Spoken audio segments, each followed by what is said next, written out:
کافر تو مٹانا چاہتے دنیا سے ہمارا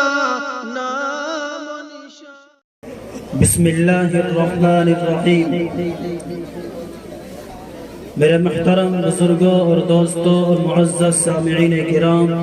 اور مشفق اساتذہ اعظام، میں آپ حضرات کے سامنے چند لمحوں کے لیے یہاں پر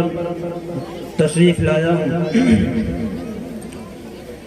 سن 1601 میں جب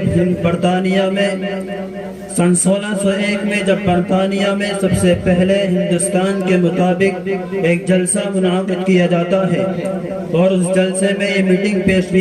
قرارداد پیش کی جاتی ہے کہ سب سے پہلے جنگ آزادی کے مطابق کس طریقے سے ہندوستان کو اپنے قبضے میں لیا جائے، جس کے تحت سب سے پہلے اپنے آپ کو پیش کرنے والے، جس کے تحت ایک ایسٹ انڈیا کمپنی کے نام سے ہندوستان میں تاجروں کے بھیس میں ہندوستان بھیجتے ہیں، اور وہ اپنی ناپاک کوششوں میں کامیاب ہوتے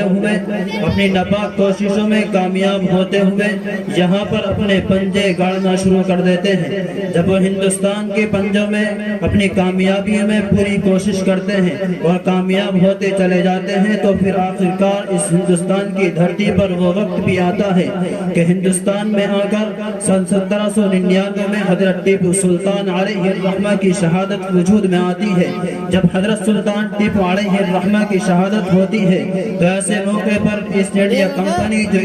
اس ہندوستان میں سب سے پہلے تجارت کے بھیس میں آئی تھی، وہی کمپنی یہ دعویٰ کرتی ہے کہ اب ہندوستان ہمارا ہو چکا ہے، اس ہندوستان پر حکومت ہماری ہے، یہ ہندوستان ہمارے قبضے میں ہے، اور اس ہندوستان کے اندر کوئی ایسی طاقت نہیں ہے جو ہم سے ٹکرا سکے اور ہمارا مقابلہ کر سکے۔ یقیناً ان کا یہ دعویٰ برحق بجانب تھا، کیونکہ اس وقت نہ ہندوؤں کے پاس اور نہ ہی مسلمانوں کے پاس کوئی ایسی تنظیم تھی جو ان سے مقابلہ کر سکتی تھی اور جو ان کے مقابلے میں لڑ سکتی تھی۔ ان کا یہ دعویٰ حق بجانب تھا۔ جب انہوں نے یہ دعویٰ کیا اور انہوں نے اپنے ظلم و ستم کی داستان کو گرم کیا اور ظلم و ستم کے اندر اتنی حد سے بڑھ چکے تھے تو مسلمانوں کے اندر خوف و ہراس اور اس ہندوستان کے رہنے والے انسانوں کے اندر خوف و ہراس اتنا ہو گیا تھا کہ ان کے خلاف بات کرنے کے لیے بھی کوئی تیار نہیں ہوا کرتا تھا۔ تو ایسے زمانے میں سب سے پہلے جس شخص نے عالم بغاوت بلند کیا وہ شاہ ولی اللہ محدث دہلوی علیہ الرحمہ کے فرزند شاہ عبدالعزیز علیہ الرحمہ میدان میں آتے ہیں۔ وہ میدان میں آ کر سب سے پہلے اس آزادی کے لیے نعرہ بلند کرتے ہیں اور اس ہندوستان کی آزادی کے لیے جہاد کا فتویٰ صادر کرتے ہیں، اور اس فتویٰ کا نتیجہ یہ ہوتا ہے کہ پورے ہندوستان کے اندر آگ لگ جاتی ہے کہ آزادی کو کس طریقے سے حاصل کیا جائے، کیا طریقہ ہوگا آزادی کو حاصل کرنے کے لیے۔ پھر نوجوانوں نے، ہندوستان کے نوجوانوں نے، علماء نے یہ طے کیا کہ ہندوستان کو کسی بھی طرح سے آزاد کرانا ہے، اور اس کے لیے وہ کمر بستہ ہوئے، اور پھر جس کا نتیجہ یہ ہوا کہ 1857 کی جنگ آزادی ہوئی، اور پھر اس کے بعد یہ چنگاری سنبھل کے اندر بھی آئی۔ جب سنبھل کے اندر یہ چنگاری آتی ہے تو سنبھل کے نوجوانوں نے، اسی طرح سنبھل کے علماء نے بہت ساری قربانیاں دی، سنبھل کے نوجوانوں نے بہت ساری قربانیاں دی۔ کسی کو جیلوں میں ٹھونس دیا گیا تو کسی کو جیلوں میں ٹھونس دیا گیا، کسی کو جنگلوں میں چھوڑ دیا گیا تو کسی کو پھانسی کے پھندوں پر چڑھایا گیا۔ انہی میں سے ایک شخصیت وہ شخصیت ہے مجاہد آزادی حضرت مولانا عبدالقیوم سنبھلی علیہ الرحمہ ہے، جنہوں نے زمانے طالب علمی کے اندر جنگ آزادی میں حصہ لیا، اور جنگ آزادی میں حصہ لینے کے بعد مراد آباد اسی طریقے سے کوشی پور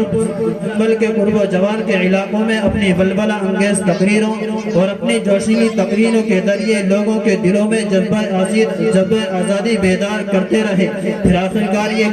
یہ تحریک آزادی زور پر آتی ہے تو حضرت مولانا عبدالقیوم علیہ الرحمہ کو سن 1922 کے اندر جیل کے اندر ڈال دیا جاتا ہے۔ پھر 2 سال کی جیل میں ڈالنے کے بعد 2 سال کی جیل پانے کے بعد پھر آزادی ہوتی ہے، پھر اپنی تعلیم مکمل کرنے کے بعد پھر سے اسی مشن میں کامیابی کے ساتھ پڑھتے ہیں اور ہندوستان کے اندر کانگریس کے پنجوں کو مضبوط کرنے میں لگ جاتے ہیں۔ اس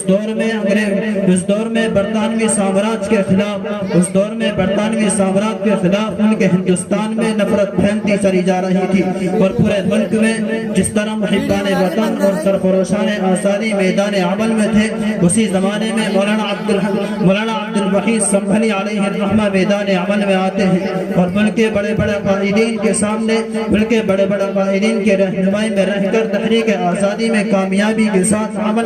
عمل پیرا ہوتے ہیں اور پھر کامیابی کے ساتھ عمل پیرا ہو کر جسی کی غرض سے برما تک کا سفر کرتے ہیں۔ تو یہ والا کی یہ کوشش، یہ محبان وطن، یہ حق وطن سے محبت کس طرح سے برداشت کیا جا سکتا تھا، تو اس انگریز نے اس کو بھی حضرت مولانا عبد الوحید علیہ الرحمہ کو بھی جیل کے اندر ڈال دیا گیا اور 6 ماہ کی جیل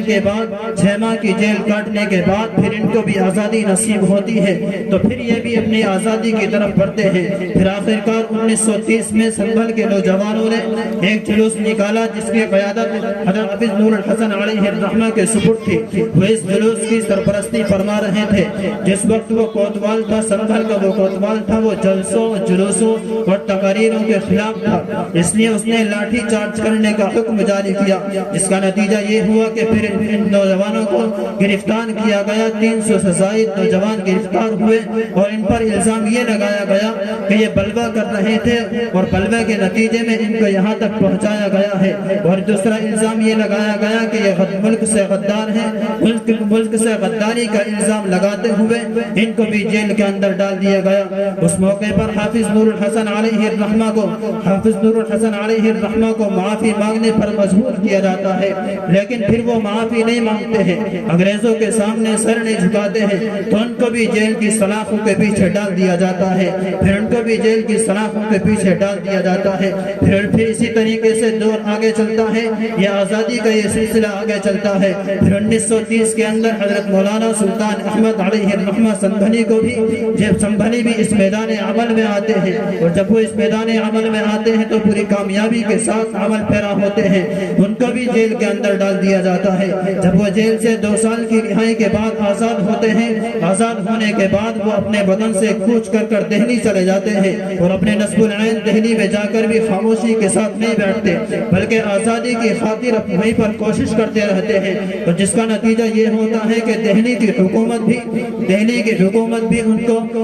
ملک بدر کر دیتی ہے اور جنگلوں میں چھوڑ دیتی ہے، جس کا نتیجہ یہ ہوتا ہے کہ پھر 1947 کے اندر یہ ملک آزاد ہوتا ہے۔ اس قدر قربانیوں کے باوجود جس طریقے سے پورے ملک میں مسلمانوں نے، علماء نے قربانیاں دی ہیں، اسی طریقے سے ملک ہندوستان کے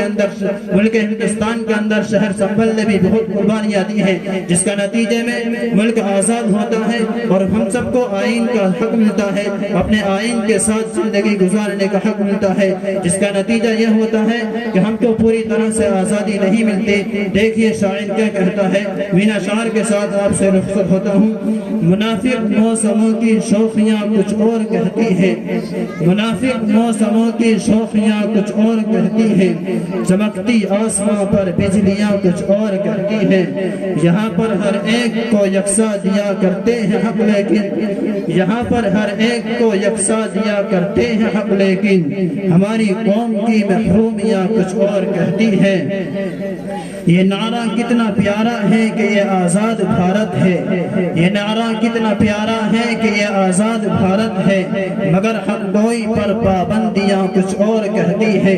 زمانے کے تئیں بدلاؤ خشک الامر ہے لیکن، زمانے کے تئیں بدلاؤ خشک الامر ہے لیکن، ہمارے ملک کی تبدیلیاں کچھ اور کہتی ہے۔ وما علینا الا البلاغ۔